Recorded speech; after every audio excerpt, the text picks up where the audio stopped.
ఏమండోయ్ బాబాయ్ గారు, పిన్ని గారు, పచ్చళ్ళంటే అసలు ఎవరికి ఇష్టం ఉండవు చెప్పండి. ఇప్పటికీ ఎన్ని రకాల కూరలున్నా పచ్చళ్ళు లేకుండా ఎంతమందికి భోజనం పూర్తవ్వదు. అలాంటి వాళ్ళు ఈ వీడియో చూస్తుంటే ఖచ్చితంగా మన కామెంట్ సెక్షన్లో కామెంట్ చేయండి.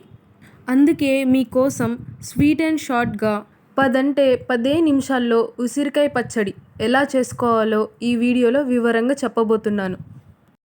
ముందుగా 3 కప్పుల ఉసిరికాయలను నీట్గా శుభ్రం చేసుకొని పొడి క్లాత్తో తడి లేకుండా తుడిచి ఉసిరికాయలకు 4 వైపులా ఘాట్లు పెట్టుకోవాలి. ఇప్పుడు స్టవ్ ఆన్ చేసి బాండీలో ఆయిల్ వేసి హీట్ అయ్యాక నెమ్మదిగా ఉసిరికాయలను వేసి దోరగా ఫ్రై చేసుకొని పక్కకు తీసుకోవాలి. 3 కప్పుల ఉసిరికాయకు 1 కప్పు కారం, అరకప్పు సాల్ట్, 2 స్పూన్స్ ఆవాల పొడి, 1 స్పూన్ మెంతి పొడి, 2 కప్పుల ఆయిల్లో 10 వెల్లుల్లి రెమ్మలు వేసి ఫ్రై చేసుకొని ఆయిల్తో పాటు ఇందులోనే వేసుకొని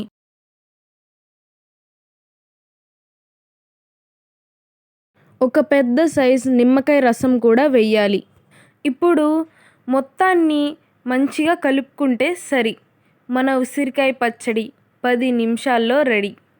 మర్చిపోకుండా వీడియోకి లైక్ చేసి మన ఛానల్ హోమ్లీ కుక్ ఎగ్స్ని సబ్స్క్రైబ్ చేసుకోండి.